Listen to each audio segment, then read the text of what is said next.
Cordial saludo. Bienvenidos a este su espacio de temas y problemas literarios. ¿Por qué algunos textos han perdurado en el tiempo, décadas, inclusive siglos, y otros no? ¿Cuáles son estas herramientas que están a la mano del escritor que pueden darle una ventaja competitiva y hacerle resaltar por encima de los demás en un mercado cada vez más saturado con no miles, sino millones de textos? Parte de eso y lo que vamos a averiguar, continuando un poco con el lenguaje literario, tiene que ver con el lenguaje figurado. Vamos a tratar un poco eso, no solamente o no de manera preponderante desde el aspecto puramente académico, sino también sus implicaciones prácticas. No sin antes recordarles, soy Sundiata Keita, escritor, miembro fundador del colectivo artístico Epísteme Colombia y su anfitrión en este su espacio. Sin más dilación, vamos a continuar un poco con un tema que habíamos tratado en episodios inmediatamente anteriores. Ya vimos las diferencias que hay entre el lenguaje común y el lenguaje literario, a grandes rasgos, las características de este lenguaje literario. Hoy vamos a enfocarnos no solo en mencionar el lenguaje figurado, que es mucho más conocido desde el punto de vista de las figuras retóricas, como la metáfora, la metonimia, como la reticencia, como una serie de figuras sobre las cuales hay un extenso catálogo, sino que vamos a hablar también de la conducencia y pertinencia de estas figuras, tanto en la dimensión artística, como la dimensión académica, como la dimensión emprendedora, recordando que en este canal tenemos esa tridivisión y esa importancia que le asignamos a cada uno de estos campos o espectros que debe dominar el escritor. Entonces, retomando un poco, el lenguaje común, familiar, ordinario, ya sabemos que tiene en común, por así decirlo, o de alguna forma comparte hasta cierto punto tanto los sonidos como los procedimientos gramaticales con el lenguaje literario. También hay otro tipo de lenguaje, pero que igual comparte esos procedimientos y esos sonidos y esas palabras, pero que su función tiene que ver con evidenciar, tiene que ver con informar, que sería el lenguaje científico. Entonces, la precisión que hay en el lenguaje científico no es la misma precisión como característica que hay en el lenguaje literario. ¿Por qué hablamos de este lenguaje? Porque hay más variantes, no solamente entre el lenguaje común a secas y el lenguaje literario, sino otras clases de lenguajes. Entonces, para profundizar y hacer un mayor contraste, en la antigüedad y aún hoy se sostenía precisamente a la medida que la literatura se fue independizando y se fue refinando, como vimos que en ciertas épocas de interacción entre la literatura y el lenguaje común y esas relaciones complejas y dialécticas que tienen, los retóricos de la antigüedad llamaron figuras a determinadas maneras y a determinadas formas, determinados cauces del lenguaje expresivo en atención a la literatura, a la poesía y al discurso. Por eso, esas figuras se han conocido como figuras retóricas, ¿cierto? Porque entendemos que el lenguaje figurado da ciertos giros lingüísticos, hace ciertos énfasis para transmitiros unas emociones, aún en la entonación, que son de una gran riqueza y una gran diversidad, a diferencia tanto del lenguaje común que indica, o el lenguaje científico o el lenguaje académico estricto en otro sentido, que informa o demuestra. Por eso se habla de un sentido figurado, porque las palabras y los giros que van en un punto de vista estrictamente lógico sufren unos cambios, y ese cambio accidental de significado, que es un cambio provocado por el escritor, viene a ser un lenguaje figurado. Ahora bien, siempre hubo una clasificación, aún persisten una línea de autores, aunque otros piensan que ha llegado a ser un poco abundante y también contradictoria, pero básicamente la figura retórica siempre, o la clasificación retórica en cuanto a este lenguaje expresivo figurado, siempre ha sido lo que tiene que ver con las figuras de lenguaje, de pensamiento y los llamados tropos. Por ejemplo, como el tropos metáfora, que es de los más conocidos. Pero sin entrar en esa vorágine de clasificaciones, perdón, vamos a tomar algunos ejemplos para ver cómo a nivel literario esto es muy importante y sin olvidar la dimensión práctica, ¿cierto? Las ventajas competitivas que da en el mercado, desmarcarse de una tendencia cada vez más acusada en cierto sector de la literatura de tener un contacto, por así decirlo, con un lenguaje cada vez más plano. Esto igual lo vamos a seguir tratando en otros programas, lo tratamos anteriormente. Es solamente para tenerlo en cuenta, de que nos quede siempre esa idea de la ventaja eh, competitiva y comparativa que supone conocer estas figuras tanto para aplicarlas artísticamente como para el conocimiento académico. De las más, digamos, básicas, la onomatopeya, que todos sabemos que tiene que ver o consiste en imitar determinados sonidos o movimientos reales mediante el ritmo de las palabras, ¿cierto? Esto tiene una intención poética y se puede utilizar como recurso. También está la repetición de las palabras, reiterando determinados sonidos.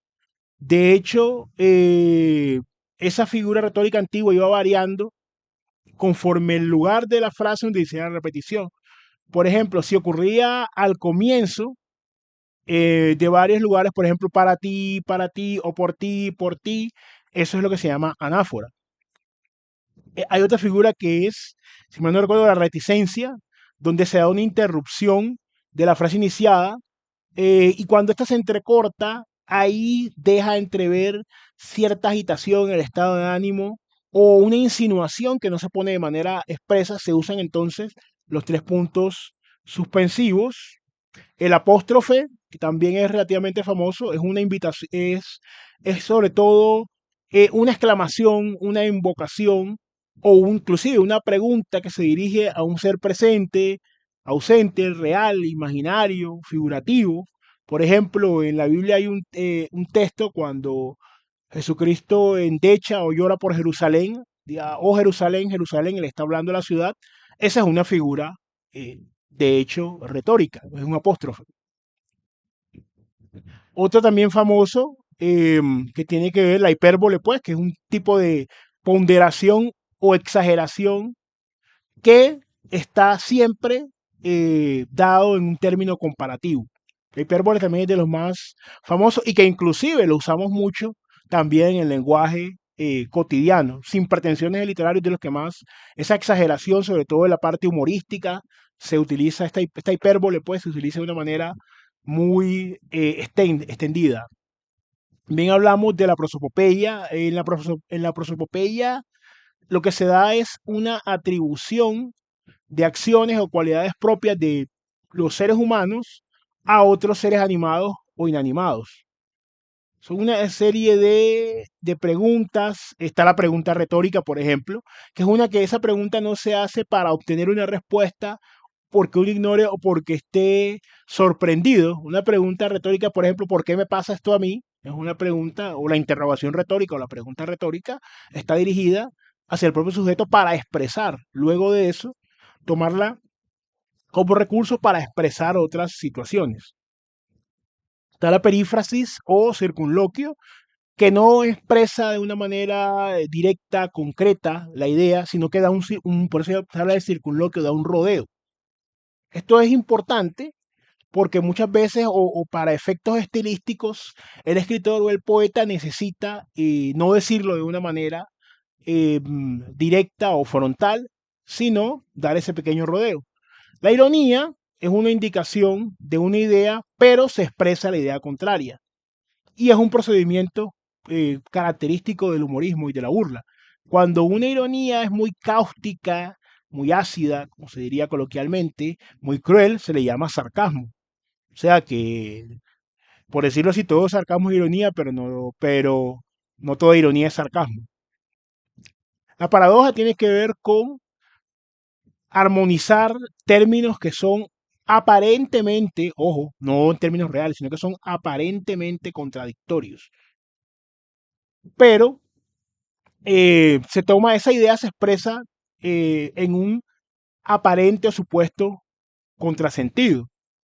No vamos a agotar todas las figuras, están o los tropos, los principales, sinécdote, la metonimia, la metáfora, ¿cierto? Que son los principales y que merecen un espacio aparte y son de los que más escuchamos. Entonces, hecha esta caracterización muy breve, porque hay manuales enteros de retórica, inclusive hay textos que están dedicados, por ejemplo, solamente a la metáfora, ¿sí? Que es la joya de la corona para muchos de el tropos metáfora, por la importancia que tiene, ¿cierto? La manera en la cual nosotros podemos, por decirlo así,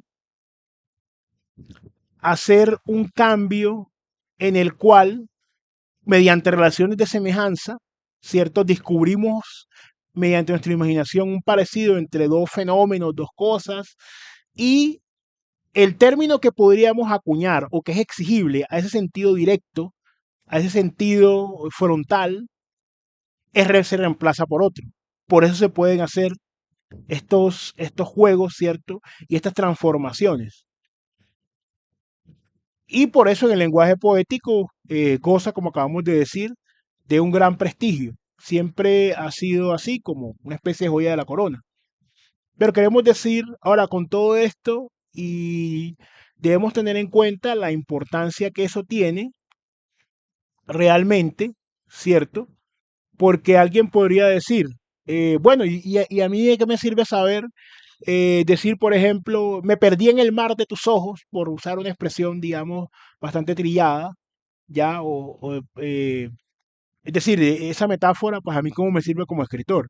Tenemos que tener en cuenta lo que habíamos comentado inicialmente, que se escribe una gran cantidad de textos que cada vez están acudiendo a un lenguaje, y aquí queremos decir que no hay nada de censurable o de reprochable al lenguaje común. De hecho, ha tenido un ascenso, por así decirlo, una mayor aceptación, y no se trata de un elitismo ni de nada por el estilo, sino que tiene que haber una diferencia entre estos dos lenguajes. Y esa diferencia el lector, entre más tiene un agudo olfato respecto de los textos, pues lógicamente que para el lector es mucho más sencillo, entre más abusados están esos sentidos literarios. Ahora, estas figuras también, mal utilizadas, pueden chocar, ¿cierto? Pueden volverse puramente ornamentales, que no lo son, ya hemos visto que tienen una aplicabilidad práctica. Entonces tiene que haber naturalidad cuando se usen, ¿cierto? Tiene que haber una coherencia con el tono, si estamos hablando de o llevamos un tono, por así decirlo, que ya hablamos de los tonos brevemente en un video anterior, tono literario, e introducimos, por ejemplo, por volver ahora una ironía o un sarcasmo en un momento donde no corresponde. Eso puede descolocar y nos ha descolocado a nosotros también como cuando tenemos la calidad, pues en calidad de lectores.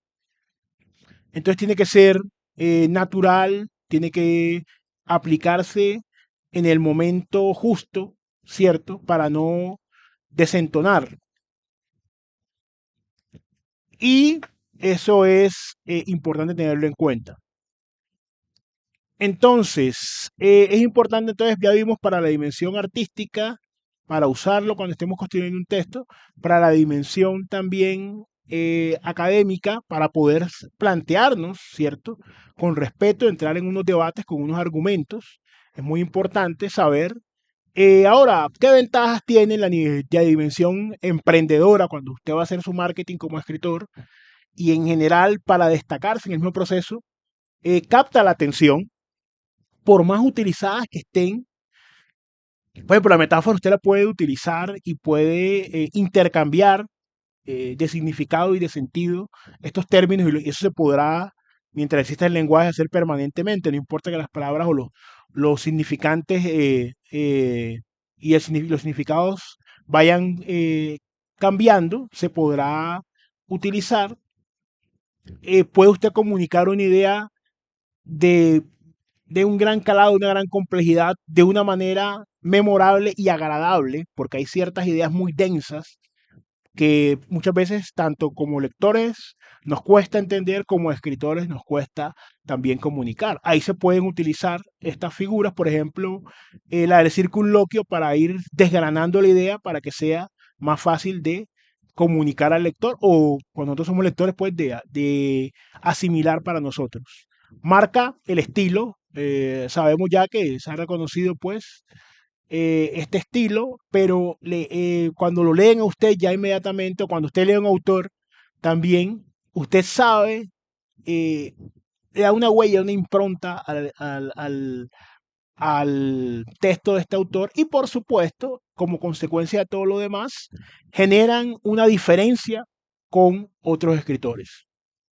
Y esto, como decíamos en un principio, en un mundo donde se están publicando no miles, sino millones de textos, es muy importante. Entonces vemos que no es solamente una herramienta de estilo, de ornato, sino que es una manera de conferirle una esencia propia a los textos. Es un arma para el escritor, para que las palabras permanezcan tanto en la mente como en el corazón de los lectores. De todas formas, si este video les ha ayudado a aceptar con una mayor naturalidad o a comprender mejor el lenguaje figurado como un recurso que es real, que es práctico y que sobre todo es poderoso, por favor denle like, compartan, suscríbanse al canal, por favor déjenos en comentarios cuál es su figura retórica favorita o la que más emplea, y no siendo más por el momento, nos veremos en un siguiente episodio, teniendo en cuenta todas estas herramientas para darle al lenguaje un sentido que sea bastante más significativo y bastante más poderoso.